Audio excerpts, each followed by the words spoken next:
Time to go behind Blue Eyes. Stephen Roach, you're excited. I'm excited about two things. Grand final week and the State of Origin.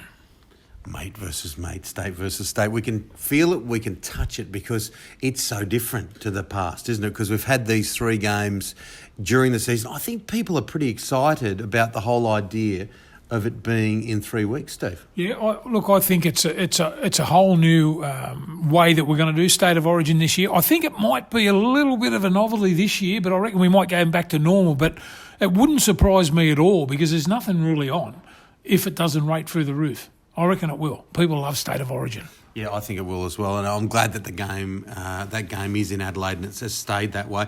Look, as we've gone on, Freddie has added players to his squad. We've seen after those two semi-final losses the boys come across. No great surprises. Maybe a couple would see themselves unlucky, but he's following the form, isn't he? Well, there's no doubt about it. And, you know, look, the guys that he's got in there are all capable of playing State of Origin. I mean, that's probably been one of the greatest things for New South Wales over the last 40 years since it's been. We've got a number of players to pick from. It's just picking the right side. Mate, with the squad now of 27, I'm not so sure. I know how Freddie thinks a little bit. I'm not so sure that he won't pick horses for courses for different games, depending on injury, depending on form and all that sort of stuff. So it's a great smorgasbord to pick from if you have a look at it and see which way you want to go. The greatest thing would be to be picked in the first one for the first one in Adelaide, and then it's up to you to hold your spot. So the pressure's going to be on. Yeah, Kotrick did enough, didn't he, in a beaten team? I thought a couple of touches that he had, he just shows his strength. Yeah, he's got tremendous power, and mate, his tackle busting this year has been unbelievable. The way he brings the ball back, perfectly suited. I love big wingers in State of Origin, and Tupou might get the start on the other end. Great high in the air with the ball and can score plenty of tries, but really good at bringing the football back. So I reckon those two guys, it's gone are the days of the little wingers, you know, the little Kerry Bosteds, who are great players. But these guys are all 6'3", 6'4", and, you know, they're very hard to handle. Your man, Jack White, and of course, Dally M medal winner. We found out a little earlier that we probably should have. There was a bit of a Kathy Freeman Olympic moment there, but it was great for him. I mean, what's doing there? I mean, what are they going to do? No one can keep a secret in rugby league anymore. Or did someone push the wrong button? I don't really know what happened, but great to see Jack win the medal. I felt a little bit for Gutho because I saw that last game and he was outstanding, didn't poll a point. So I'm glad Jack's got the back-to-back and the double and the Clive Churchill medal and now the Daly M. And, you know, at 5'8", that puts a bit of pressure on Freddie in that too. You know, like Kiri hasn't got an Origin jumper yet at number 6. So, you know, Jack's won those two awards in that position. So it'll be interesting to see what they do. Be nice to know the result of race 3 at Randwick a bit earlier, wouldn't it? Haven't you got any ins? No, not that good. Not that good. But look, and you mentioned Gutherson because, look, and he's been in the squad since Parramatta bowed out, but look, his ability to do something is compelling, and I can see why they want to play him in the centres. Yeah, that 10-minute period in that semi-final against South, I don't think I've ever seen a more dominant performance for that period of time from any individual I've ever seen. Mate, he put on 3 tries just in a space of 15 minutes, and you know, he look, wherever you play Gutho, that, you know, he's gonna play well. We are lacking a little bit in the centres, as Queensland are too. So, you know, the good thing about it, someone gets their opportunity, and mate, Gutho's the sort of bloke that could go out there and be the man of the match. And he's sneaky big too. He's about 94, 95 kilos. Yeah, exactly. He's a big, tall thing too, isn't he? Yeah. It amazed me when I have a look at their bios and all that sort of stuff. And, you know, here's a bloke, you know, weighing in at 94 kilos, and I'm looking at him going, you know, where is it?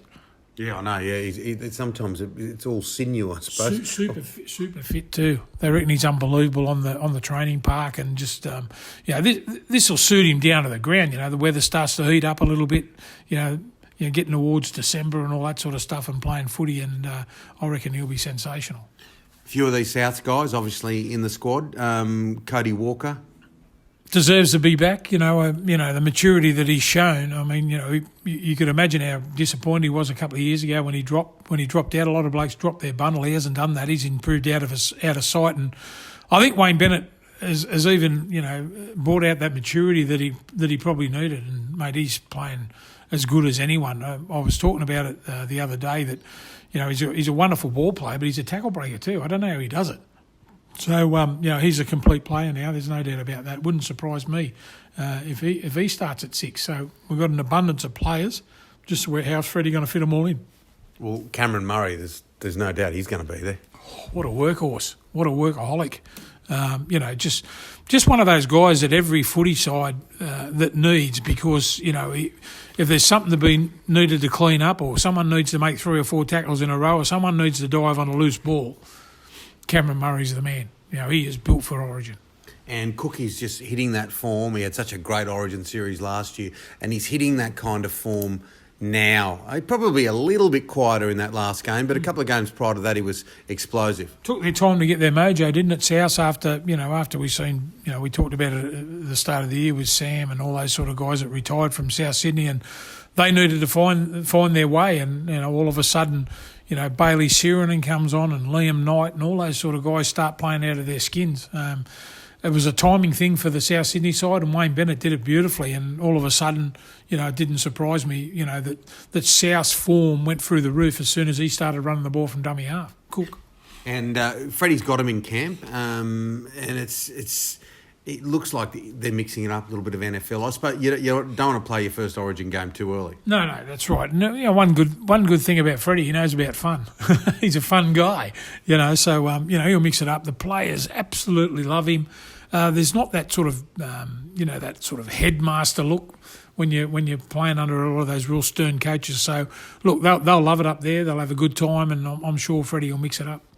I tell you what, one thing, they look good, Queensland block. The football team, this is going to be a cracking series. Oh, there's no doubt about that. Wayne Bennett coming back in, and then Mal. It's all little mind games, all little things put there to get in the back of the minds of the players, And people who say it doesn't make a difference, all those guys coming in, I disagree. I think it just puts that little bit of doubt in your mind. And, Freddie, knowing Freddie and the coaching staff there in Brandy and Danny Badiris and all those sort of guys, Fitzy, they love the challenge of all that too. So don't worry, they'll be ready first game. Any team with Munster, Gagai, look, they're going to be a good football team. And their forward pack too, just have a look at how good Papali and all those guys have been, So, it's going to be on. There's no such thing of thinking you can sit back at an Origin game. Doesn't matter who's playing in it. There's always always that passion in it. So they better be ready. What about this grand final block? Penrith versus Melbourne.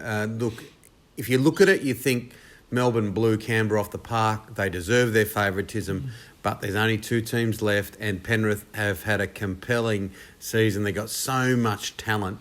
Before I start breaking it down, looking at a few of the players inside, which way do you reckon it's going to go?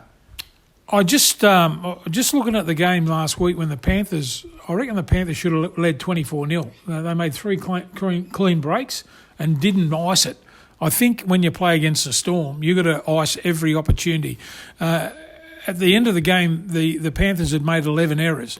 Now, the difference between that and the Storm when they played Canberra, they bolted out to a 24-0 lead, and then they strangle you. They're like boa constrictors. They just pull back on what they're doing, and then they just go into that defensive mode, and it's almost impossible to break. Now, look, they've had great seasons in Cleary and Luai. And the young Penrith side, I just think at some stage in this game, when they're going to start to get strangled, they're going to be thinking, we're only young blokes. We can, we've got another 10 years of this, maybe it might be a little bit too hard this year, but, that's what I'm thinking. Whereas, that's the sort of thing that Melbourne can do to you. I would love Penrith to win, but the Storm have been the best team of the last decade, along with the Roosters. And, mate, I just think at the end of the day, the experience, Cameron Smith, I do think it'll be his last game. The only thing that he hasn't won is the Clive Churchill medal. I mean, it's just the stage is just all set. The Panthers have done unbelievably good here. They've been the best team in the competition, but I just wonder if they can get over the final hurdle against the Storm with their experience. We can afford to talk a little bit Cameron Smith here because he has been a thorn in our side. This is behind blue eyes for the New South Wales Blues, but just this one moment we can talk because we know he's going to be a future immortal. We know that. But one of the things is he can decide whenever he wants to. But there's been critics are saying, you've got to let people know. I mean, why? He doesn't have to do anything. This is Cameron Smith. He's won the right to do what he wants. I mean, it's his decision. He can sit back and he could wait till next season to make a decision. I mean, everyone going, oh, it's selfish and all that sort of stuff. Do you know what? I don't reckon I've ever seen a bloke who's so icy. He's an iceman. Did you see him interviewed after the game and everything last week? And just his demeanour, nothing really rocks him. So, I don't reckon this will rock him too. He says, well, mate, I'll make a decision when I play my last game. I'm going to concentrate on this week with the Melbourne Storm. I can't blame him. I don't understand everyone's sort of getting up him about not, saying what he's going to do. It's part of his success. He's his own man. He's like, say what you want, mate. I don't really care. He doesn't care, mate. He's cold. He's a cold, calculated. He's as cold as ice. All right, but what about Penrith? We've got a lot of New South Wales players and potential players in this squad. Obviously, Nathan Cleary at the top, and he was a butterfly wing away from winning the Dally M. Yeah, no, he was, mate. He's been unbelievable. This, I think I said it a couple of weeks ago. I don't think I've ever seen a bloke. I know he's picked in Origin a couple of years ago. I don't think I've ever seen a bloke who has improved in those couple of years. He's a nice man. Maybe, after the weekend, Cameron Smith passes the baton on to Nathan Cleary. Under all the helter-skelter and everything that happens in games, he's the man that's just calm for Penrith. It's a perfect combination with Luai, because Luai runs around like a chook with his head cut off. But I think he knows what he's doing. But he's an energy-type player, and Cleary just sits back and just controls everything. Yeah, Nathan Cleary, he's look... You can't say he's a future superstar anymore because he's a superstar. He already is. He already is a superstar. I reckon when Freddie and that sit down to pick the State of Origin squad or the team, if he's not first pick, he's second. If they pick Teddy first at the back, who's probably the best player in the game now, I reckon for a bloke who can control things and understand the different tempos of a State of Origin, it's Nathan Cleary. What about Josh Mansell? Can he play his way into one of those 27 spots? Yeah, mate, great player. I'm so rapt that he's come back after all that facial injury and all that sort of stuff. He's playing out of his skin, there's no doubt about that. But, mate, put purely and simply, I think there's a few blokes better than him, and, mate, he's... loves running the ball back from but he hasn't got the height of all these other ones, and sometimes might be a little bit too slow to turn around and chase the ball down. But it wouldn't surprise me if he has a big grand final. I'm just happy that he's playing the sort of footy that he was years ago before all those facial injuries. But I just think there's a couple of blokes better than him. Some others that I've been thinking about, Stephen Crichton, he's still very young. Isaiah Yeo, he was the difference in that game last week. And Moses Leota, we've mentioned before. Yeah, mate, it would surprise me the most if Isaiah Yeo doesn't make the side. Since they put him to lock, he's the one that lays all the lines for Liu and Cleary and all those sort of guys. He's the man that actually... It takes the last run before something's happening for the Panthers. And, mate, his footwork and his agility through that middle third of the field last week when he set up the winning try, you don't see many blokes get in that sort of position and be able to do that. He's a real good player. So I'd be really surprised if he doesn't make the squad.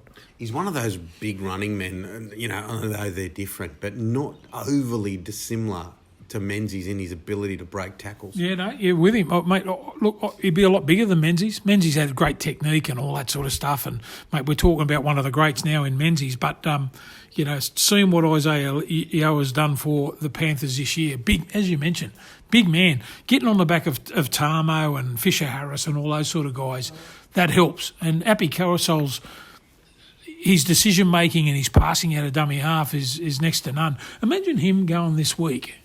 Carousel, I reckon, has been the buy of the season remember we said earlier in the year, I think he'll be the buy of the season. Imagine going into a game where it's Cameron Smith's last game. What would he be thinking? The talk is that he said, mate, when he was asked about that, you know what he said? I just want to see if he'll swap me jumper after the game. I mean, this is grand final week. This is blokes leading into a grand final, and that's what he's talking about. Swapping his jumper with Cameron Smith. Oh, and he's been there before in the big action, hasn't he? Oh, yeah, mate. He's a wonderful player, I was often wondering about, when, when guys line up against legends and all that sort of stuff, what they think. Well, there's your answer. So they've got quite a lot of players in that Panthers side that will end up in that squad, that larger squad. There's others maybe that we haven't even mentioned there. But quickly looking at Melbourne, Ryan Pappenhausen, Dale Finucane, did he do enough? And will he do enough here for Freddie to throw him in? You talk. We all talk about what a great coach Craig Bellamy is, and rightfully so. But let's talk about how good Dale Finucane is, and what the great coach thinks of him. He'd been out for a long period of time, and who's the first bloke that he brings back into the side with that team that's on fire, the Melbourne Storm? He brings Finucane back straight in. So that to me is a sign of a bloke that everyone loves playing with, that the coach respects. That we've seen Dale before. It really surprised me it took him so long to get a State of Origin jump, but when he got it, didn't he make an impact? So he'll be certainly in the squad there for sure. I reckon for New South Wales, he's the type of bloke that everyone loves having around. And Pappenhausen, people are saying, "Oh, what do you need 2 fullbacks for?" Well, mate, Pappenhausen could play off the bench at number 14 and give you an impact for 15 minutes. He could play fullback, he could play wing, he could play. Mate, I reckon you could send him on at lock and just say, mate, just have a roaming sort of attitude for this next 15 minutes you're on. I reckon there's plenty of space in there for Pappenhausen. Addo-Carr picks himself, Addo-Carr, no doubt about that. So, just broken Phil Runner. That's the other thing about the grand final this week. And I was talking about the Panthers making 3 or 4 line breaks and not icing it. What about the Storm? Every time they make a half a break, there's always someone there. And once Pappenhausen and Addo-Carr get the ball, well, it's shut the gate. You can almost get up and go and have a cup of tea with the quality of those guys, knowing that they're going to score once they get in the clear. And the instruction for the centres, Branko Lee, and Justin Olam can break a tackle, obviously, is get it to Addo-Carr, get it to Vunivalu. Give them the ball. Yes, no, it's, mate, have you ever seen a bloke improve as much as Olam? Wow, mate, he's unbelievable. I mean, he'd be a bloke, and even Branko Lee. I mean, he's playing out of his skin. So, Bellamy's got this unbelievable knack, and we talk about it all the time, about, getting blokes, and making them a lot better than what a lot of people think they are. But you still got to have the personnel around you, and when you have a look at that Melbourne Storm side, with all those guys still in there with Munster and Smith and all that, that makes you a better player. Munster's another funny one too. Like 2 weeks ago, he had a crook knee. It looked like he was gone. For a bloke to get over it that quick, and he was heavily strapped last week. But the way that he played against the Raiders, you wouldn't have known. That first 20 minutes, you wouldn't even know he had an injury. So, mate, the great players can play with injury, and mate, I put Cameron Munster in that category. And they've got 14 players because they've got Cameron Smith on board. It's going to be a cracker, the grand final. Heart says Penrith, head says Melbourne. I'm with you. Heart says Penrith, but I think the Melbourne Storm, the big thing for the Panthers, they've got to start well in the first half hour. If they can do that, they'll give themselves some sort of chance. But if the Storm, break out and score a couple of tries early, they're hard to pin back. And then it's full-on Origin behind Blue Eyes. We ramp it up over the next few weeks, Stephen. Woohoo! Cannot wait. Let's get it on. He throws the pass. He's got it back to you-know-who. Tedesco for the corner.